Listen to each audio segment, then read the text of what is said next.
if you can just explain to us what is this emotion clearing process. What does it entail? You've started to describe already some of it, but what does it entail, kind of step by step? What is the process and how does it work? So we start by saying, can you get the bad feeling back? And if they can, well, we can all get the bad feeling back, but are they prepared to get it back? The brain doesn't know the difference between something real that's happened or something that's imagined. So if people do struggle to get the bad feeling back, I get them to imagine being there again.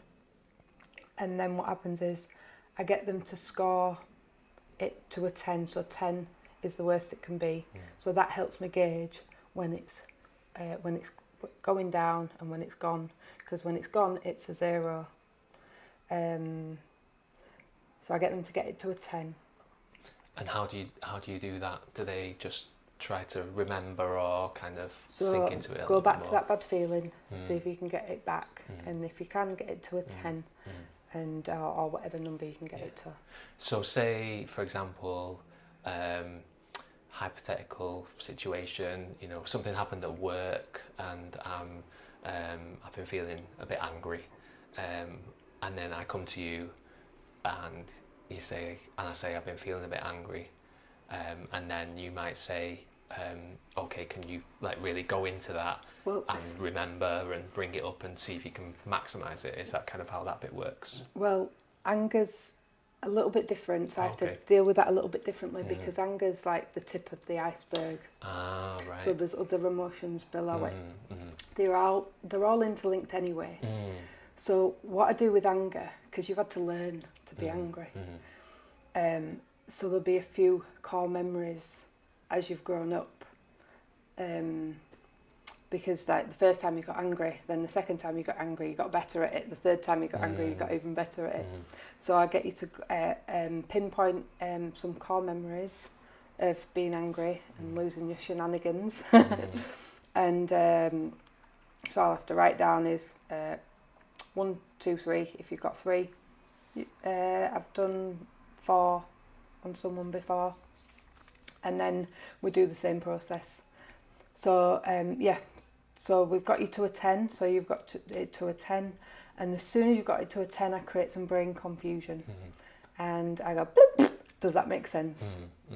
So if you was to say yes, the subconscious mind is not ready to release this emotion yet. And that's not a bad thing, because it's my job then to ask some questions to prepare the brain really to let it go, because we are running on the programs, because that's all in the subconscious mind. So I create the confusion. If you used to, if you say yes, you're holding on to it. If you say no, then you're ready to move on with the breathing. That's how I know your brain's ready to move on with the breathing, to release it. So literally you say no and we do the belly breathing. We go straight into the belly breathing, and then a few breaths in, I'll get you to check if it's gone down. So it could be an 8 or at that point. So you I encourage you to check in with yourself as you're doing the breathing, and just keep doing the breathing until it's a 0. Okay. So do people generally find it easy to get it up to a 10, and does it have to get to a 10 before you start the process, No, or does it sometimes could be an 8 or a 9? it can be a 7. Okay. Or 5. But mostly they find it really easy to get to a 10. Okay. And is it still worthwhile? You can still go into the process if it's only like a 7 or an 8. Yes. And then you work down from there. Definitely. Still. Okay. Great. And you just know, you feel it in your brain and your body. You just know when that it's like the pressure just releases in the brain. And how long does it take then? So you just so you bring the emotion up to as high as you can, to 10 hopefully, and then you do the kind of funny noise, which is kind of like a brain interrupt. Is that the way to describe it? Interruption. and then you do the diaphragm belly breathing, and do you just continue that breathing for as long as is necessary to get it down to 0? Yeah. And the people generally all get to go all the way down to 0, or do sometimes people maybe, you know, get stuck at 3 or 4, or does it? Sometimes, and sometimes it'll take like a question. I wonder what it will feel like to be free from this. So if they are stuck on a 3 or a 2, sometimes that does happen. So if they stay at that number for a few breaths, then I'll ask them the question, I wonder what it's going to feel like to be free from this. Breathe in again. Hold and breathe out. And it just goes down. So it can take, in terms of time, how long does it generally take to process one emotion, or I guess it varies? It does vary. Yeah. One person took about half an hour per emotion, but generally it's quite fast. The quickest being a minute. Oh wow. Yeah. So like, because I work in a school and the students can come to me whenever they need it. I have an open door policy because this is so good.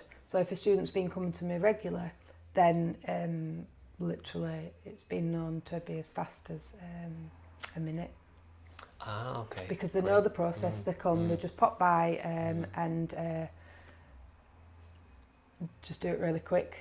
In fact, I don't even say anything to them. I'm like, it's a 10, isn't it? Yeah.